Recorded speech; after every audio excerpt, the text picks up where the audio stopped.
Telugu film chamber తరపున, film industry తరపున చాలా గొప్పగా మనం వాళ్ళందరినీ సన్మానించుకోవాలి. త్వరలోనే డెఫినెట్గా ప్రెసిడెంట్ భరతభూషణ్ గారితో నేను ఇందాక అదే చెప్పాను, సార్ ప్లాన్ చేద్దామని. ముందు ఈరోజు ఈ కార్యక్రమం అయిన తర్వాత డెఫినెట్గా డిస్కస్ చేసి ప్లాన్ చేద్దామన్నారు. దాన్ని లీడ్ చేస్తాం. అంటే మాకు ఆనవాయితీ ఏది జరిగినా తెలుగు ఫిలిం ఇండస్ట్రీ తరఫున జరిగితే ఛాంబర్ నుంచి ముందు లీడ్ వెళ్ళాలి. అప్పుడే ఈ సంస్థ దీని గౌరవం, దీని ఇది ఉంటుంది.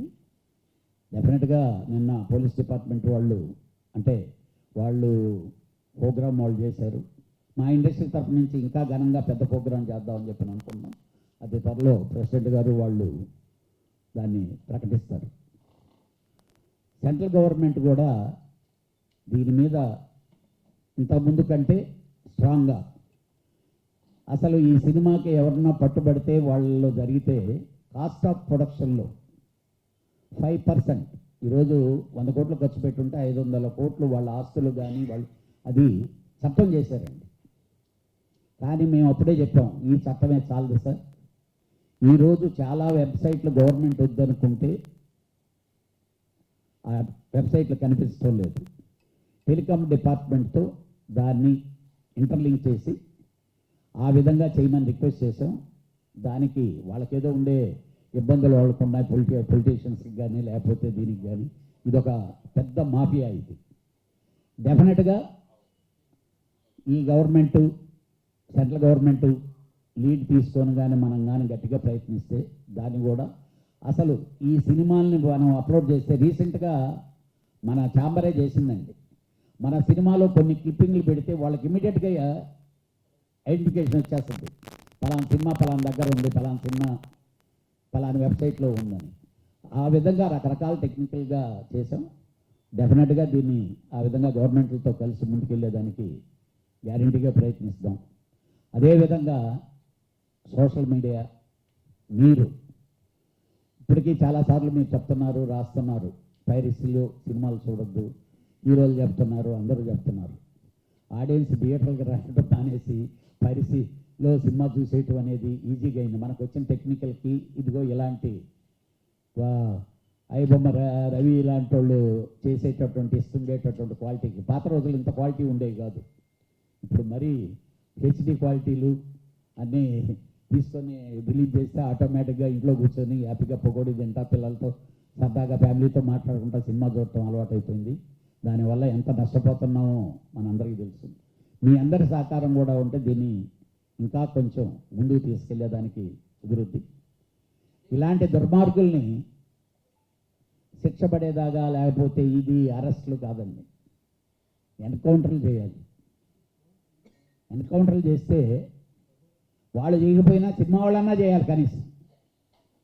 ఎందుకంటే అంటే అంత బాధ, వాడికి సంబంధం లేకుండా ఒక సినిమా ఇన్ని కోట్లు ఖర్చు పెట్టి 100 మంది కష్టపడి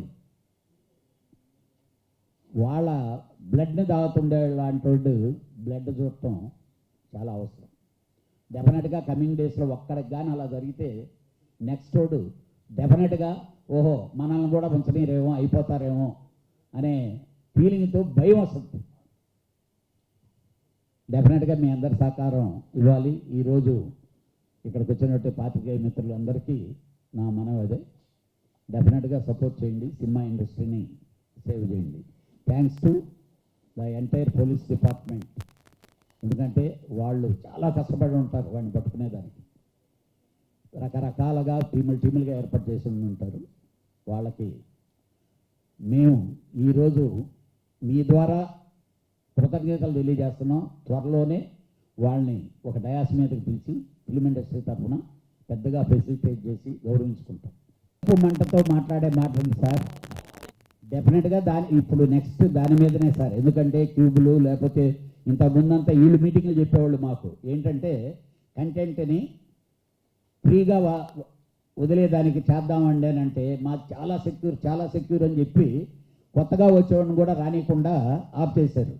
అసలు వీళ్ళు సెక్యూర్ ఏమిటో నెక్స్ట్ మీటింగ్లు పిలిచి ఆర్గనైజేషన్ పిలిచి మీరెంత పే చేయాలి, మీకు మేము మా కంటెంట్ని మీ చేతుల్లో పెట్టి సినిమా వారం రోజుల ముందు 4 సినిమాలు ఉన్నాయంటే వారం ముందు ఇస్తే కానీ మేము చేయలేము అంటున్నారు. ఈ వారం రోజుల్లో ఇలాంటి దాటికి చేయటానికి వాళ్ళకు ఉపయోగించుకునేదానికి అందుబాటులోకి ఇస్తున్నారా లేకపోతే ఏంటి అనేది డెఫినెట్గా పిలిచి మాట్లాడాలి. ఆ పనిష్మెంట్ వీళ్ళకే జరగాలి.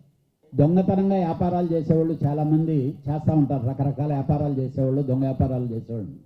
దమ్ముంటే మీరు పట్టుకోండిరా, లేకపోతే చూడండిరా నన్ను అనేవాడిని ఏం చేయాలి? దొంగ వ్యాపారం చేసేవాళ్ళు సార్ ఇంతకుముందు తమిళనాడులో గూండా యాక్ట్ తెచ్చాం. మొత్తం ప్యారిస్లో ఉండే అసలు సీడీలు, ఆ రోజుల్లో సీడీలు అంటే గవర్నమెంట్లు అలాగా భయం. ఇప్పుడు ఆ దొంగ వ్యాపారం చేసేదానికి ఇది కడుపు మంటతో మాట్లాడే మాట సార్, మీరు అన్నది కరెక్ట్. అసలు ఇక్కడి నుంచి కంటెంట్ ఇప్పుడు చాలామంది ఒకప్పుడు థియేటర్లో ఈ బటన్లు పెట్టుకొని లేకపోతే హ్యాట్లు కెమెరాలు పెట్టుకొని తీసేవాళ్ళు. పాపం చాలామంది థియేటర్ ఓనర్లు ఇప్పుడు కెమెరాలు పెట్టారు. ఎక్కడన్నా ఇది చేస్తుంటే వాళ్ళకి ఆటోమేటిక్గా ఇండికేషన్ వచ్చేలాగనో లేకపోతే అంటే ప్రయత్నాలు కరెక్ట్. మీరు అన్నది వాళ్ళు వీక్నెస్ ఇక్కడ చేస్తున్నారు. డెఫినెట్గా ఆర్గనైజేషన్ డెఫినెట్గా వాళ్ళని పిలిపిస్తుంది. వాడు ఇప్పుడు ఎక్కడి నుంచి వాడు తీసాడో అనేది ఉంది కాబట్టి అది ఈజీగా తెలిసిపోద్ది. కాబట్టి దీనికి వీళ్ళు ఏం చేస్తారనేది డెఫినెట్గా ఆర్గనైజేషన్స్ వాళ్ళ మీద ప్రెషర్ పెట్టి మాట్లాడాలి. సార్ అదే కదా చెప్పాను, వ్యాపారం నా సినిమాకి ఏదో ఖర్చు పెట్టాను.